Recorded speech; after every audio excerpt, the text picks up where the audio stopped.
I saw them together. Him, with her, in my house, in my bed, with a smile he never gave me. Everything I thought about our life collapsed in a second. Not from pain, from betrayal, from the calm with which he did it. I froze in the doorway. Not weakness. Silence before the strike. He thought I would break. He was wrong. I was always too loud, too alive, too me. He seemed perfect, the one who always knew what was right, who controlled everything. I thought it was safety. Then I realized it was a cage. Every move I made, he noticed. I laugh. The air tightens. I cry. Solutions come faster than warmth. He doesn't hug, doesn't ask. He organizes, silences, checks, pressures. I tried to be quiet. I adapted, changed myself, slowed my steps, lowered my voice, erased colors, hid the noise inside. But the quieter I got, the more he took. He wasn't a man. He was structure, a frame, a system I didn't fit into. Every look, every gesture, a reminder that I was too much, too loud, too emotional, too alive for his even, controlled world. And I knew he would find someone smaller, someone who would fit, who wouldn't explode when his control tightened around the throat. I knew it would happen. I didn't know it would be my stepmom. I didn't know how much it would break me until I saw it with my own eyes. I saw it by accident. He was sitting in her room with his hands on her body and the same calm, controlled expression he always had, like it was normal, like this was allowed, like he had the right, and I didn't. I froze in the doorway, and my heart stopped for a second before crashing back into my chest. The world turned into noise, every sound cutting into me, every movement burning. I wanted to scream so he would finally hear what he had done to me, but the words stayed stuck in my throat. I wanted to rush at him, break something, break them, but my legs wouldn't move. I watched him smile at her, soft and almost warm. A smile he never gave me, and that was when I understood everything. What we had was convenience and habit and structure. I was something stable. He controlled. She was something forbidden. He chose. I left without a word. I didn't cry or yell. I just started collecting everything I felt, every piece of rage, every insult, every second of humiliation he owed me. That was when I started thinking clearly about revenge, precise and public and clean, using the things he loved most: control, order, reputation. He didn't understand that chaos can be aimed, that the girl he tried to shrink could become his destruction. I decided I wouldn't just survive this. I would make sure he remembered me. Not quietly, not neatly, but in a way he could never forget. I didn't confront him. I didn't ask questions. I didn't give him a chance to lie. I watched, I listened, I remembered. He thought I was silent because I was hurt. He was wrong. I was silent because I was studying him, how he moved, when he lied, who he smiled at, what actually mattered to him. I saw his real face not when he was with me, but when he thought everything was under control. He loved order. He loved numbers. He loved when everything lined up, and he hated when someone broke the system. I started collecting his world piece by piece. Passwords, emails, messages, documents he hid, conversations he thought were safe. I wasn't looking for the truth. I was collecting weapons. Every file, every email, every name went into a system built against him. He came home calm, confident, untouched. And I already knew where he was weak. I knew who could never find out. I knew which numbers could never be said out loud. He thought I was breaking. He didn't see me assembling. I wasn't chaos anymore. I was precision. And he still thought he was in control. That was the most convenient part. I started noticing things I couldn't unsee. The smell on his clothes that didn't belong to our home. The way he showered longer and hotter, like he was trying to erase something. The way he avoided mirrors when I was in the room. She started changing too. Too much perfume, too careful with words, too polite with me. Like guilt had manners, I found traces everywhere. Receipts he forgot to delete. Messages archived but not erased. Photos cropped too late. A calendar entry marked family. That was anything but. What made it worse wasn't the sex. It was the routine, the planning. The way they fit each other into the gaps of my life. He would kiss me after being with her, not knowing I could smell it, not knowing my body remembered what my brain wanted to deny. I stopped eating at home. I stopped sleeping next to him. I started waking up angry instead of sad. At night, I replayed everything. Her voice, his calm, the way they both knew I existed and did it anyway. That's when it stopped hurting and started rotting. The kind of rot that doesn't scream. It waits. I didn't want closure. I didn't want explanations. I wanted consequences. And I wanted them permanent. That's when I knew this wasn't just betrayal. It was contamination. And I was done pretending it could be cleaned quietly. I started noticing details. Not because I was looking. They just forced themselves into my face. The smell on his clothes. Someone else. Lingering. He washed it off for too long. 40-minute showers. Scalding water until steam filled the room. He came out clean. The guilt stayed. She changed too, careful, controlled. Every word was a needle, every look was a warning, as if I was supposed to know and stay silent. The traces were simple: receipts, messages hidden in archives, photos cropped too late. Calendar, the word family next to meetings that weren't mine. I saw it all and couldn't fix a thing. The worst wasn't the sex. The worst was the routine, the planning, the order, time slots where they fit each other in. My life used as a backdrop. He kissed me after her. No pause, no fear, no remorse. I felt it with my body before my mind admitted it.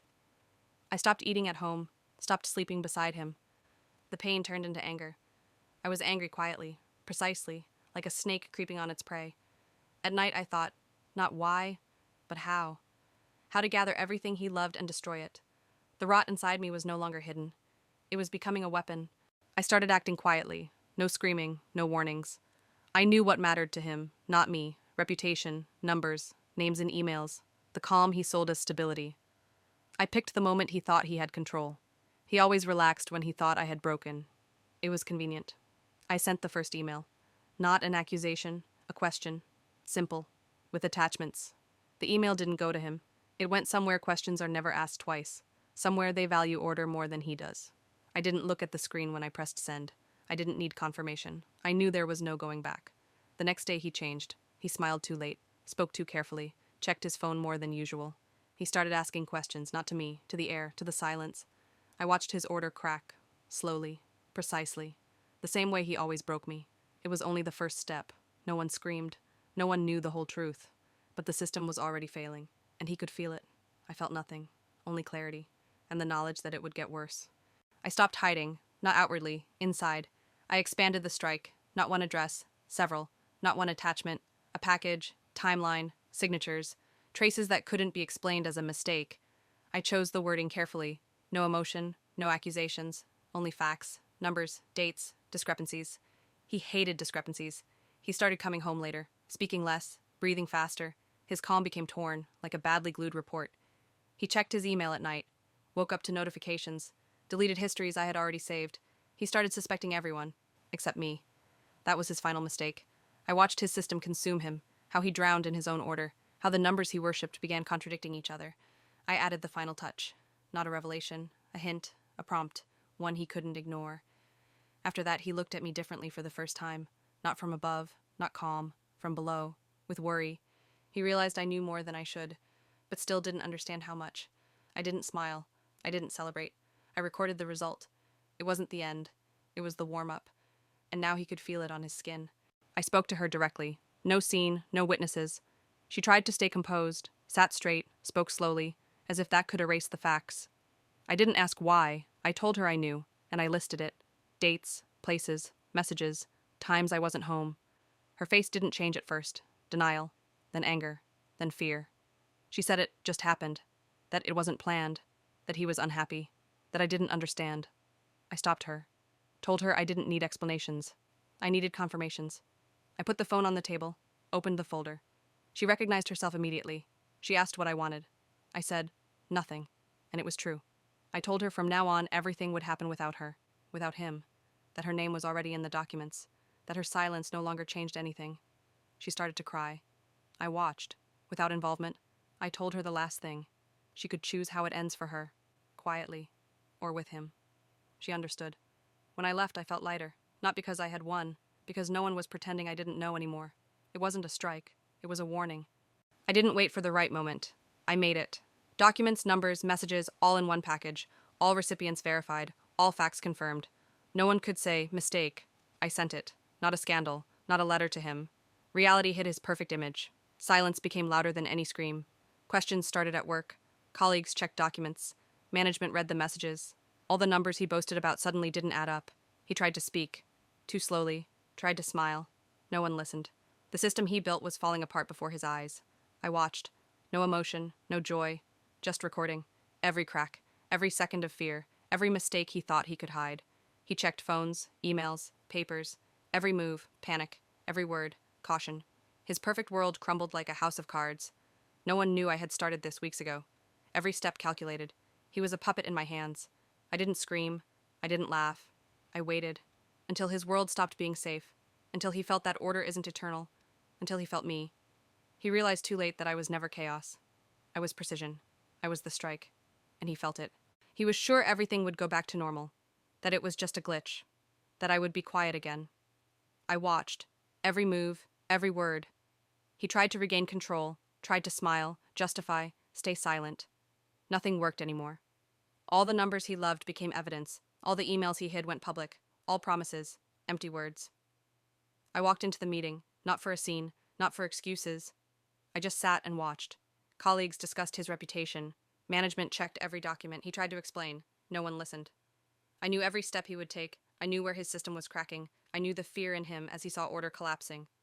At that moment, I said one sentence. Simple, cold, short. It said everything he had hidden was now known. Every name, every date, every fact. He froze. Not because he was caught, because he realized I controlled the consequences, that I decide what happens to him now. I didn't smile. I didn't celebrate. I was the point that destroys. He realized chaos isn't me. I am precision. I am the strike no one can stop. And his order, his world, his reputation are now my domain. I walked into the empty office. He was already there. No familiar order, no confidence. I didn't speak. I didn't need to. Everyone had already done it for me. Numbers, documents, emails. Everyone saw who controlled the situation. Everyone saw who destroys. He looked at me. No smile, no excuses, panic in his eyes. I walked to the desk, not for drama, for precision. I laid out the final proof. No shouting, no explanations. Everything was visible, just facts, undeniable. He realized too late. No one could save him. His order was my tool, his reputation, under my control. I felt cold inside. No joy, no anger, only clarity. I reclaimed my voice, my life, my scale. He thought he could replace me quietly. He was wrong. I left the office. No screams, no tears, no pity. Outside, the world became mine. I was no longer too much. I was everything, and no one could take it away. The revenge was complete, control restored. I reclaimed the right to be alive, the right to be loud, the right to be too much. He was left alone, with the emptiness he built himself, and he felt it. He understood he would never forget me.